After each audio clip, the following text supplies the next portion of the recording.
नमस्कार, स्वागत आपका के हरियाणा पे। मैं हूं आपके साथ रमेश जाखड़ और आज फिर मैं मौजूद हूं घग्गर नदी पे। और घग्गर नदी पे आज मैं जिस जगह पे मौजूद हूं वो मैं आपको बताऊंगा कि आखिर यहां पे मैं क्यों आया हूं। यहां पे आने का मेरा मुख्य उद्देश्य यही है कि पिछली बार जब घग्गर नदी में पानी बहुत ज़्यादा आ गया था तो सहारनी गाँव के पास बांध टूट गया था, जिससे कि आसपास के किसानों की फसलें जो है वो जलमग्न हो गई थी। तस्वीरें भी मैंने आपको लगातार दिखाई थी, लेकिन अब मैं आपको एक तस्वीर दिखाने जा रहा हूं कि वो जो बांध जो टूटा था उसकी अब क्या कुछ स्थिति है, क्या प्रशासन ने, क्या विभाग ने उस बांध पे जो कुछ एक्शन लिया है, उस बांध को और ज़्यादा मजबूत किया है, या ये जो बांध आप देख सकते हैं मजबूत तो किया हुआ है। अब सबसे बड़ा सवाल ये उठता है कि आखिर ये बांध जो मजबूत किया है ये किसने किया है? विभाग ने किया, प्रशासन ने किया है, या फिर किसानों ने खुद ने किया है? ये तमाम सारी बातें मैं आपको बताऊंगा। यहाँ पे कुछ किसान भी मेरे साथ मौजूद हैं, उनसे भी बातचीत करूंगा। लेकिन उससे पहले मैं आपको बता दूं कि ये जो आपको इलाका दिखाई दे रहा है, अगर मैं कैमरा थोड़ा सा वाइड आपको करके दिखाना चाहूँ तो ये जितना भी आपको इलाका दिखाई दे रहा है, यहाँ से लेकर के और मल्लेवाला आगे गांव पड़ता है, उस मल्लेवाला गांव तक जो घग्गर नदी का पानी जो है यहाँ पे किसानों के खेतों में आ चुका था। यहाँ पे आप देख सकते हैं कि फसलें किसानों ने लगा रखी है। धान की फसल ज़्यादातर यहाँ पे इस इलाके में होती है, तो धान की फसल जो है पूरी की पूरी किसानों की घग्गर का पानी टूट जाने से जलमग्न हो गई थी। यहाँ से अगर बात करें तो ये पूरा इलाका जो मैं थोड़ा सा और आगे आपको ले जा करके दिखाना चाहूँगा कि आखिर कितना इलाका जो है वो इस एक बांध के टूट जाने से जलमग्न हो गई थी यहाँ पे फसलें। ये जो आप बांध देख रहे हैं सामने, अब मैं थोड़ा सा आपको जूम आउट करके दिखाना चाहूँगा। यहाँ से लगभग मैं जहाँ पे खड़ा हुआ हूँ, इस बांध से लगभग ये 10 या 15 एकड़ की दूरी पे ये बांध होगा।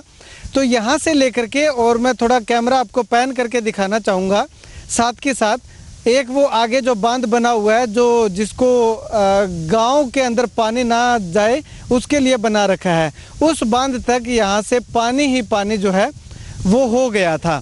यानी कि पूरी की पूरी फसलें किसानों की यहाँ से पानी में डूब चुकी थी, जलमग्न हो चुकी थी। काफ़ी नुकसान किसानों को हुआ था।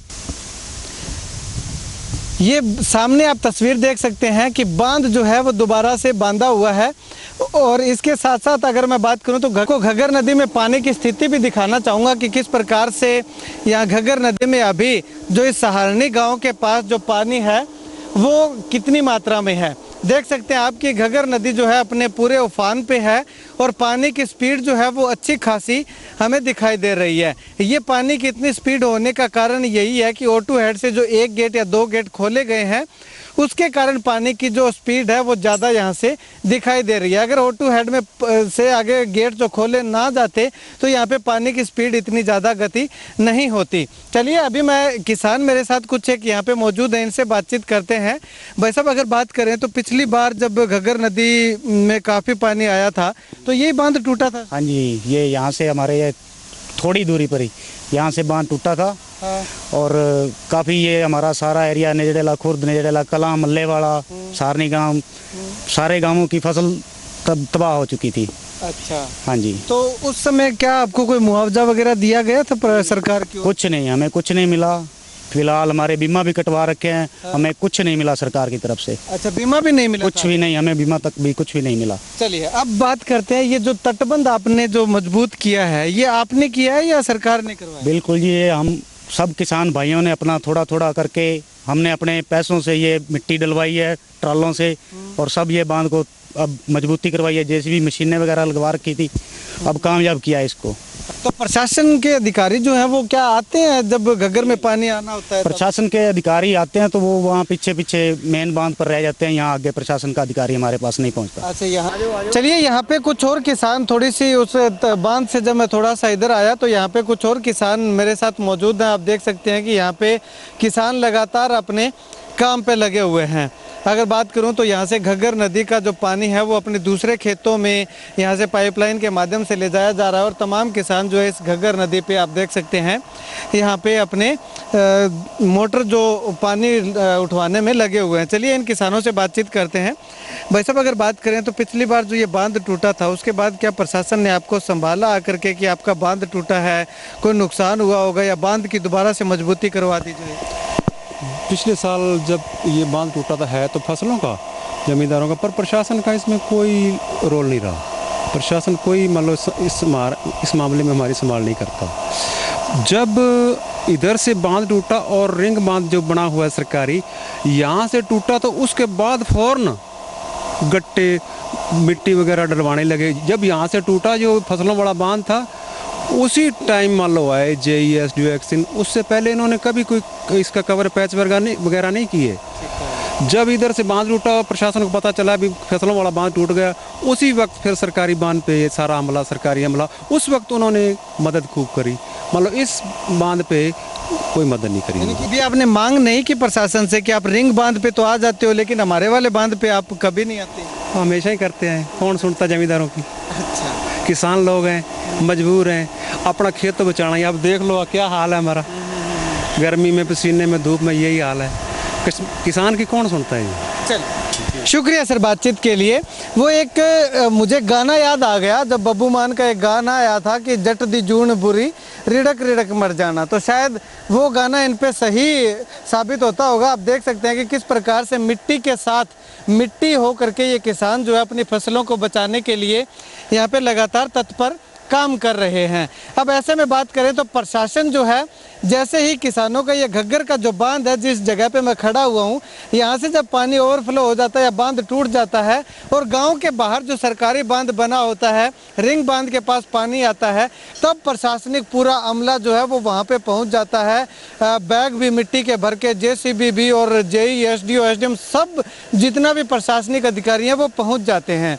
लेकिन सवाल यहाँ पे ये उठता है कि जब वहाँ पे पानी पहुँचने के बाद रिंग बांध पे प्रशासन आ जाता है, तो अगर उससे पहले ही इन बांधों की थोड़ी सी संभाल कर ली जाए तो अधिकारियों को वहाँ पे जाने की ज़रूरत ही ना पड़े और किसानों की फसलें भी जो है वो बेकार ना हो, ख़राब ना हो।